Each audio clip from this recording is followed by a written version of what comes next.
Good afternoon. As always, I'll start with a synopsis of yesterday quickly because this is a short week and we got a road divisional game waiting on us.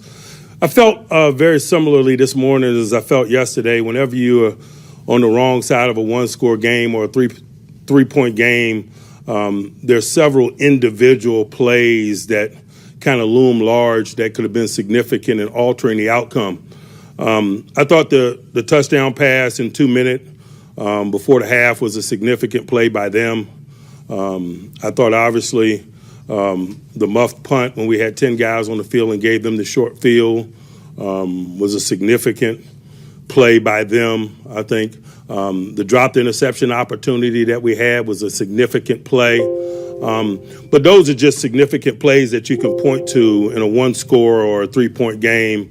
Largely, there's several things that unfolded in that game in a manner that we didn't like that contributed to the outcome. I thought, even though we weren't in control of the game, I thought we had an opportunity to win the game in the fourth quarter, but we didn't get necessary stops on defense. We didn't get necessary drives or a necessary drive put together on offense. And so, you always want to be a group on the rise at the end of games, making the significant plays. We understand that those plays weigh more heavily than the earlier ones. And aside from the particular plays that you could identify, I just thought that we weren't a group on the rise at the end of the game, put the exclamation point on our work.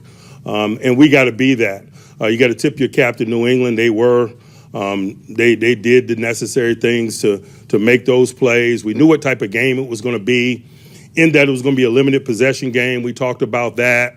And so that really put an emphasis on possession down and possession down execution. I thought largely we were answering the bell in that regard, but boy, we didn't get it done down the stretch. We couldn't get third down stops down the stretch defensively. We couldn't convert third downs down the stretch offensively. If you look at it statistically, I think we were close to 50% or at 50% from a third down conversion rate on offense, but it's not reflective of the significant moments, and it has to be. We just got to make plays down the stretch. You learn from these lessons, whether you win or lose, particularly at the early stages of the year. We better be a group that learns in a hurry. I thought we had some one-on-one opportunities that we didn't take advantage of on both sides of the ball. I thought we had quarterback pressure opportunities to create negativity. We didn't get those things finished. I thought we had one-on-one playmaking opportunities, particularly in open space with some of our receivers versus defensive backs. We didn't get that done. And so we acknowledge that. We accept responsibility for that. We roll our sleeves up, man, and we get back to work. It's a unique challenge this week. We're getting ready for our third football game, man, but it's our second divisional game. And it's our second divisional game on the road. We respect divisional play.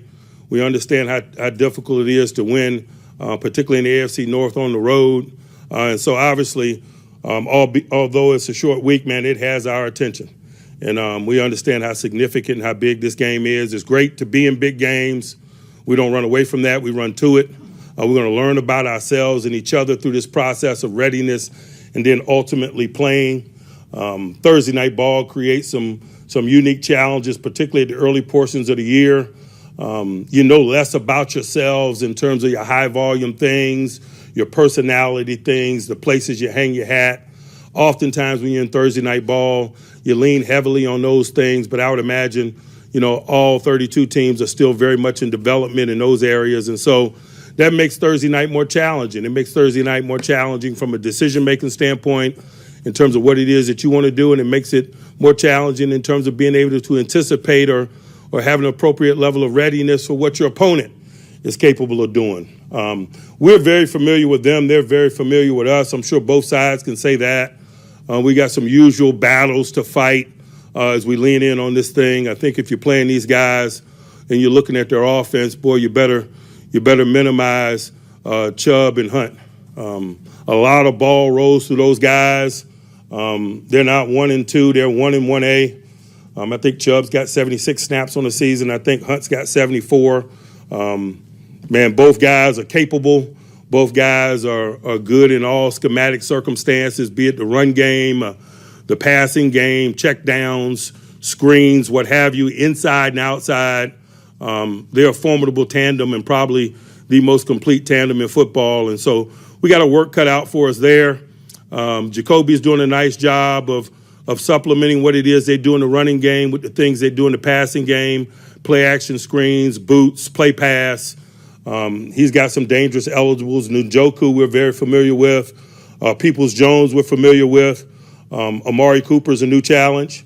When you look at him, though, it doesn't appear that Amari's doing a lot of things differently than maybe Beckham and Landry were asked to do for them from a schematic standpoint. But he is new to the division. We do have a lot of respect for his talents, his route running ability, his stop-start ability. He can stick his foot in the ground. We got to get used to being in stadium with a guy like that. They got a solid line up front. Veteran guys that have been together for a number of years, guys that are really good at getting hats on hats. Very rarely do they have unblocked hats in the run game. That adds to how lethal their run game is with Chubb and Hunt. And so, those are some of the challenges on that side of the ball. Obviously, we got to do a good job in the run game. We know that when we play Cleveland. I'm sure everybody knows that when they play Cleveland, but it doesn't necessarily stop the storm from coming. Chubb put that ball in the end zone there late yesterday, and it looked like the end of it. And so we prepare with that knowing and with that understanding that knowing is just a component of the battle. Planning is just a component of the battle. The reality is there's going to be moments where you're going to have DBs matched up in one-on-one circumstances with Chubb, and the DB's got to do the job, and that's just the nature of challenges of weeks like this week. On the other side of the ball, they're a really fundamental group. They got quality players at all levels. Their coordinator now has been there for a number of years. Joe Woods, we're familiar with him. He's familiar with us. I think it starts with not allowing Myles Garrett and 90 to wreck the game. They got formidable edge guys. They wreak a lot of havoc. They're capable of changing the game at any moment, not just the weighty moments, not just the situational moments, 3rd down and 12 and things of that nature. When you talk about the edge guys like this, they can take a 2nd down and 5 and change the climate of the game. We need to always have our antennas up in terms of what they're capable of. The sack fumble component of play and the things that they do is going to be critical. We better be working to minimize them, and it goes beyond just wishing Chooks and Dan good luck. There better be some schematic components to working to minimize those guys. But they got good players at every level. Wu, 28, man, their 2nd-year guy to ND, dangerous guy. We missed him the first time around last year. He played against us the second time. He's a sideline tackler. He's a dangerous blitzer. He's good in coverage. He's just the type of guy that plays on the second level in the NFL these days, man. There's not many situations that you can put him in that they're going to be a fish out of water. There's not many matchups that they're not going to be able to stand up in. And so, that has our attention. And then they got some guys, Denzel Ward and others, Newsome, first-round draft pick types. They pay big money in the secondary at the safety spot in Williams. They got some quality players and some guys that they dipped a lot of resources into to gain their services on the back end.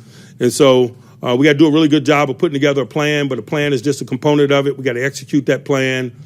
We got to put our guys in position to do so, and just really excited about getting back to work and getting back into a stadium, a divisional stadium, and understanding the challenge and the opportunity that we face this week. I'll pause and open it up for questions. Mike, you mentioned not taking advantage. You mentioned not taking advantage of one-on-one opportunities. Offensively, does Mitch need to be more aggressive looking downfield? I think he could and we could. To that point, Mike, how much freedom does he have if the play comes in and he sees one-on-one outside? Does he have to scrap the play and take a shot? There are probably one-on-one opportunities on the outside of every play concept that we put in. So it would probably require no changes that you describe. We got long ball shots drawn up in a lot of things, and sometimes it's just whether or not we get the appropriate look or we like the matchup within the look. Mike, are you happy with the play calling and play design concept at this point in the season? I'm not happy with much of anything, man, when we just lost a game, but I'm also experienced enough to see the big picture that we are still very much in development. And so I'm going to exercise appropriate patience and continue to teach and ask the guys to continue to learn in an effort to continue to push this train down the track and get better. I think that if anyone is sitting here on Monday in week 2 of this thing feeling happy, they're probably wrong or misinformed. Mike, when Mitch says after the game that guys have to be reminded to continue to buy into the plan and not be suggesting plays in the huddle, is that a byproduct of, is that kind of normal? Is that frustration? Is it chaotic? What goes on? I don't know. I hadn't talked to Mitch, so I don't know what you're referring to, but largely, that's a good battle to fight usually. We got playmakers, young playmakers, guys with a lot of talent, guys that want to be the reasons why we're successful. And so I'd much rather say whoa than sick 'em. And I think that's just a general attitude that we as competitors in a competitive football team and a competitive organization have. We're not going to make a problem out of guys wanting to be the reason why we're successful. Mike, to that point, is there anything you can do more, at least early in the season, to get Pickens involved? We'll keep working. One thing that a couple of different guys mentioned in the locker room was maybe mixing in tempo earlier because it seemed to work at the end of the third quarter. Is that something that you guys could go to? We had tempo scheduled, and we used it some in-game. I'm not going to get into when we choose to use it and when we don't. We had some tempo component in our plan, and we used it some in both weeks, and we'll continue to do that. I think everybody in today's game, week in and week out, identifies tempo or pace as a component of their plan and make thoughtful decisions about how to utilize it. I know we do. You mentioned development. Can you evaluate the overall play of your offensive line? I mean, Mitch said that 2 sacks were on him yesterday, just overall. It's improving. It's improving with each outing, and it's reasonable to expect that to continue. Mike, when you gave guys named Mitch the starter, you talked about the fact that he took care of the ball, and that was one of the things that separated him from the rest of the group. Is he being too cautious? I think when you lose and you don't have enough points and you don't produce enough splash, I think that all of that is subject to debate. But, that's not a debate that we're going to take part in. We're just going to roll our sleeves up and get back to work and with a better desired outcome for this next outing. How difficult is it to make significant changes with just one real practice this week? I'm sorry? How difficult is it to make significant changes? I don't know if significant changes is what's required. Mike, how fine is the line between protecting the football and taking those risks or being aggressive? I just think that's a line that we walk every day of our lives competing at this level. You got a ball search on defense, but you got to be good tacklers. And so that's a fine line. There's a bunch of fine lines that professional football players walk. That's just the nature of the game at this level. It's not for everyone. When you opened up talking about being better in the weighty situations, and you also talked about Cleveland's run game still being proficient as it has been in years past. Where, if it comes down to that kind of situation again, where you've got to get the ball back, or you need a stop to get your offense the ball back, where could you be better, do you think, than you were in the last waiting minutes yesterday? We could stop them short of the line of the game. Is it just yes. Matchups? It's about making plays. It's about coming off blocks and making tackles. It wasn't like we had inappropriate number of people, distributed to the run game. They blocked. They broke tackles. They got yards after contact. Those are the things that determine really a lot of run game success, and it has nothing to do with broad sweeping things that might be a eureka moment. It's about getting off blocks or sustaining them. It's about creating yards after contact if you're a runner. It's about minimizing them if you're a tackler, things of that nature. With the way Cleveland runs the ball, you had a hard time getting a pass rush yesterday because of the way New England ran it. Do you foresee the same type of challenges this week? If they're effective, yes. Yes. Excuse me, I'm sorry. In that same vein, outside of the kneel downs at the end, you only had one negative play on defense. Does that suggest you're not winning one-on-one battles? Maybe playing, or it might just be the style of play that New England chose to employ. And I kind of outlined it as we were getting ready to play, that they were going to reduce the possessions in the football game, that we had 7 sacks going into the game. And so, they weren't going to, present Mac Jones in that way to us, that we had to stop the run in an effort to get to him. And so, none of it was really surprising, to be quite honest with you. If you guys look at your notes, I kind of outlined it the last time I stood in this setting.